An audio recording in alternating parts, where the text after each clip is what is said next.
दोस्तों हिंदी की बिंदी चैनल में आप सभी का स्वागत है। तो दोस्तों आज के इस वीडियो में आप सभी को यूपीएससी यूनिट 7 जो कि हिंदी आलोचना के पारिभाषिक शब्द है उससे कुछ परिभाषाएं जो है आपके लिए लेकर आई हूँ। इसके अलावा चाहे आप यूजीसी नेट की परीक्षाएं दे रहे हो तो ये जो टॉपिक है आप सभी के लिए महत्वपूर्ण है। तो आज हम सबसे पहले चर्चा करेंगे उत्तर आधुनिकतावाद की। तो उत्तर आधुनिकतावाद क्या है? तो उत्तर आधुनिकतावाद अंग्रेजी के पोस्ट मॉडर्निज्म शब्द का हिंदी पर्याय है। तो इसको इंग्लिश में पोस्ट मॉडर्निज्म कहते हैं, जिसका प्रयोग द्वितीय विश्व युद्ध के बाद आधुनिकता के अंत की घोषणा के पश्चात किया गया। तो उत्तर आधुनिकतावाद जो है वो आधुनिकतावाद के बाद आया। तो यहाँ पोस्ट शब्द का जो अर्थ होता है वो होता है बाद में। तो उत्तर आधुनिकता अपने अर्थ में आधुनिकता की समाप्ति या आधुनिकता के विस्तार की घोषणा के रूप में परिलक्षित होता है। तो उत्तर आधुनिकतावाद को जो है हम दो तरीके से बता सकते हैं कि एक तो आधुनिकतावाद की समाप्ति बोल सकते हैं और दूसरा उसी का हम विस्तार भी कह सकते हैं। तो उत्तर आधुनिकतावाद को दो रूपों में लिया जा सकता है। तो यहाँ उत्तर शब्द जो है व्याख्या इसकी सापेक्ष है, उचित है। इस पर विद्वानों में बराबर बहस होती रही है कि उत्तर आधुनिकता आधुनिकतावाद की समाप्ति के बाद की स्थिति है या आधुनिकता का विस्तार उत्तर आधुनिकता में है। तो इस चीज़ पे विवाद है। किसी भी शब्द के साथ जब उत्तर शब्द का प्रयोग होता है तो सामान्यतः इसके दो अर्थ लिए जाते हैं। तो उस शब्द में निहित या उसके द्वारा व्यंजित पूर्व स्थिति अब नहीं रह गई है और कोई नई स्थिति उभर कर सामने आई है, अथवा उत्तर स्थिति पूर्व स्थिति का अगला चरण या विस्तार है।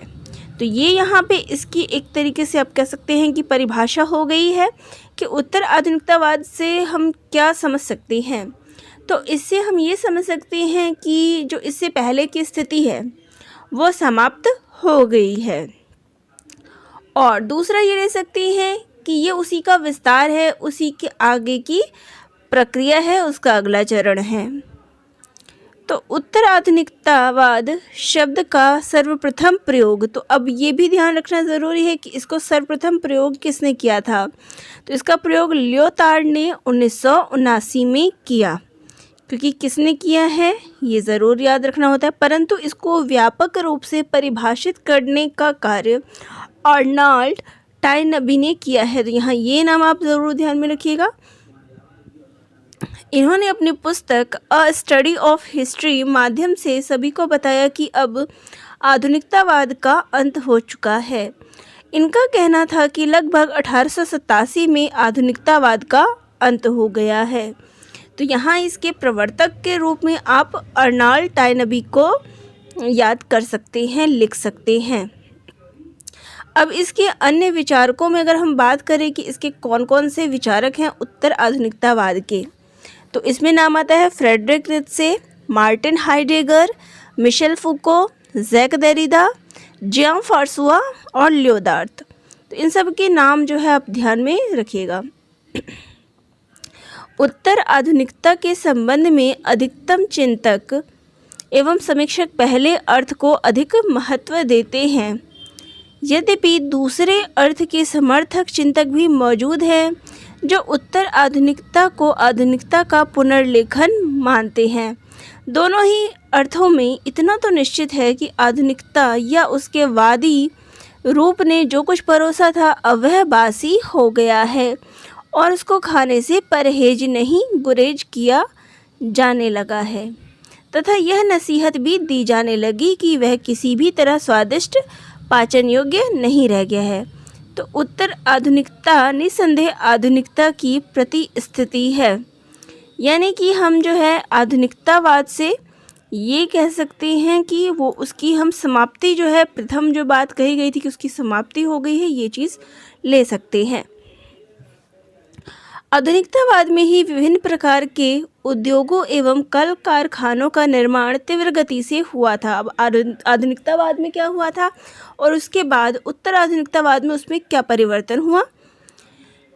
तो जितने भी कल कारखाने उद्योग वगैरह थे सभी का विकास आधुनिकतावाद में हुआ एवं समस्त नवीन कार्यों की शुरुआत भी आधुनिकतावाद में हुई, जिस कारण उत्तर आधुनिकतावाद की जननी आधुनिकतावाद को माना जाता है।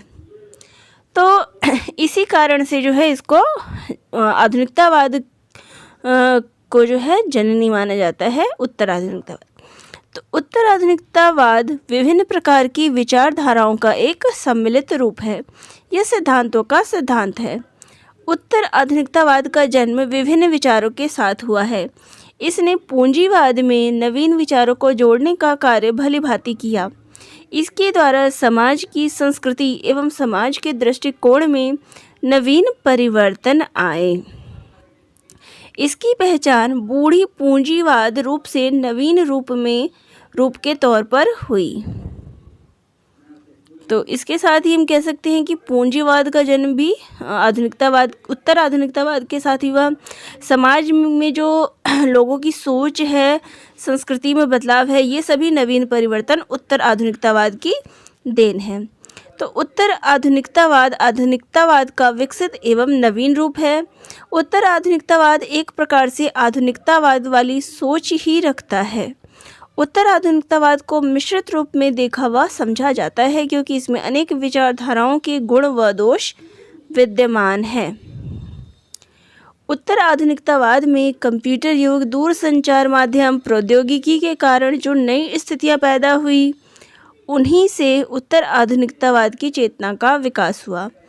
इसमें तर्क, इतिहास, यथार्थ रूप से सभी का नकार है। यह एक अराजकतावादी प्रवृत्ति है।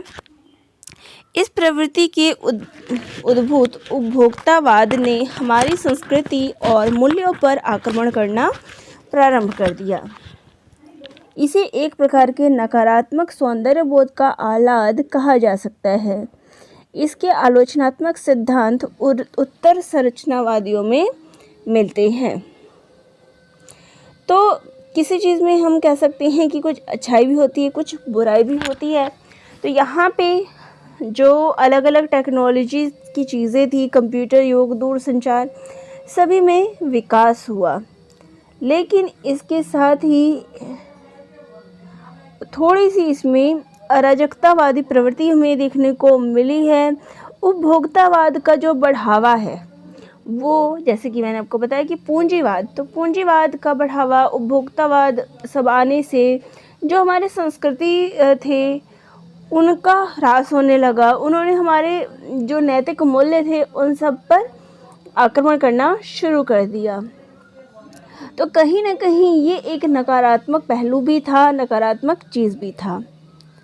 तो इसकी आलोचना भी की गई। तो उत्तर आधुनिकतावाद की नकारात्मकता के कारण देरिदा ने इसे अनुपस्थिति की खोज कहा है। तो प्रश्न यहाँ ये भी बन सकता है कि अनुपस्थिति की खोज किसके द्वारा कहा गया है उत्तर आधुनिकतावाद को? तो जाक देरिदा के द्वारा। तो ये आपका उत्तर आधुनिकतावाद से संबंधित जानकारी थी। तो ये क्या है अब आपको पता चल गया है। तो आधुनिकतावाद से उत्तर आधुनिकतावाद का जन्म हुआ है और टाइनबी जो है इसके प्रवर्तक के रूप में जाने जाते हैं। जो अन्य विचारक थे उनके नाम भी मैंने आप सभी को बता दिए हैं। और इसमें मुख्य रूप से हम कह सकते हैं कि जितने उद्योग वगैरह के निर्माण हुए थे वो इसी में हुए थे और अलग अलग चीज़ों का विकास हुआ। पूंजीवादी व्यवस्था आई जिससे कुछ नकारात्मक प्रभाव भी पड़ा, जिसके कारण इसको नकारा भी गया। इससे हमारी संस्कृति और नैतिक मूल्यों पर आक्रमण किया। इसके बाद से जो है थोड़ी मतलब किसी चीज़ में कह सकते हैं कि अच्छाई होती है, बुराई भी होती है। तो यहाँ पे यही सब डिटेल्स थी इसके बारे में। अब चलिए मार्क्सवाद क्या था। तो चलिए अब बात करते हैं मार्क्सवाद की। तो मार्क्सवाद किसने नाम दिया है, इसकी शुरुआत कब हुई, मार्क्सवाद किसे कहा जाता है, आदि चीज़ों के ऊपर हम चर्चा करते हैं। तो जर्मन विचारक कार्ल मार्क्स के समाज, अर्थशास्त्र और राजनीति से संबंधित विचारों को सामूहिक रूप में मार्क्सवाद के नाम से जाना जाता है। तो यहाँ पे आप ये याद रखिएगा कि कार्ल मार्क्स के नाम से ही मार्क्सवाद के नाम से ये जाना जाता है। तो और मार्क्सवादी विचारधारा के जन्मदाता के रूप में आप यहाँ दो नाम देख सकते हैं, कार्ल मार्क्स और फ्रेडरिक एंजल्स। तो ये दोनों नाम याद रख लीजिएगा, क्योंकि हो सकता है अगर इसके ऊपर आपसे प्रश्न पूछे तो आपसे इनके नाम पूछ सकते हैं। तो मार्क्सवादी विचारधारा के जन्मदाता कार्ल मार्क्स और फ्रेडरिक एंजल्स हैं। इन दोनों विचारकों ने इतिहास, समाजशास्त्र, विज्ञान, अर्थशास्त्र व राजनीति विज्ञान की समस्याओं पर संयुक्त रूप से विचार करके जिस निश्चित विचारधारा के विश्व के सम्मुख रखा, उसे मार्क्सवाद का नाम दिया गया। तो मार्क्सवाद के अंतर्गत जो है विचारकों ने जब इतिहास, समाज से जुड़ी चीज़ें, विज्ञान, अर्थशास्त्र, राजनीति विज्ञान आदि विषयों पर जो समस्याएं चल रही थी, उन पर जब अपने विचार रखे तो इसी को जो है मार्क्सवाद का नाम दिया गया। मार्क्सवाद क्रांतिकारी समाज का ही एक रूप है। यह आर्थिक और सामाजिक समानता में विश्वास रखता है। अतः मार्क्सवाद सभी व्यक्तियों की समानता का दर्शन है। तो जहाँ अलग अलग चीज़ों में आप देखते हैं कि व्यक्ति की समानता की बात नहीं की जाती, लेकिन मार्क्सवाद जो है व्यक्ति की समानता की बात जो है करता है। मार्क्सवाद की उत्पत्ति खुली प्रतियोगिता, स्वतंत्र व्यापार और पूंजीवाद के विरोध के कारण हुआ। तो यहाँ पे एक और प्रश्न बनता है कि मार्क्सवाद का जन्म क्यों हुआ, कैसे हुआ? तो पूंजीवाद के विरोध के कारण जो है मार्क्सवाद का जन्म हुआ। मार्क्सवाद पूंजी व्यवस्था को अमल रूप से परिवर्तन करने और सर्वहारा वर्ग की समाजवादी व्यवस्था को स्थापित करने के लिए हिंसात्मक क्रांति को एक अनिवार्यता जो है वो बतलाता है। इस क्रांति के पश्चात ही आदर्श समाज व्यवस्था की स्थापना होगी। वह वर्ग विहीन, संघर्ष विहीन और शोषण विहीन रहने की होगी। तो मार्क्सवाद एक ऐसे समाज की बात करता है जहाँ कोई वर्ग व्यवस्था ना हो, यानी कि वर्ग विहीन समाज हो, संघर्ष विहीन, जहाँ व्यक्तियों को अपने संघर्ष जो है अपने कह सकते हैं हम कि अपने सम्मान के लिए, अपनी आर्थिक ज़रूरतों के लिए जहाँ संघर्ष ना करना पड़े, शोषित ना हो वहाँ का समाज। तो हमारा निम्न वर्ग जो सर्वहारा वर्ग होता है, उसके ऊपर उच्च वर्ग का जो आप देख सकते हैं उनके ऊपर जो अत्याचार होते थे, तो मार्क्सवाद इन सब चीज़ों के खिलाफ था। उसके अनुसार समस्त जो है पूंजीवादी व्यवस्था जब लागू हुई, तो पूंजीवादी व्यवस्था के अंतर्गत व्यक्तियों पर जो है एक तरह का समानता नहीं था, एक तरह का समान व्यवहार नहीं किया जा रहा था, अत्याचार होते थे और एकाधिकार हम कह सकते हैं कि पूंजीवादी व्यवस्था के अंतर्गत था। तो मार्क्सवाद ने इन्हीं सब बातों का विरोध किया, समानता की बात की।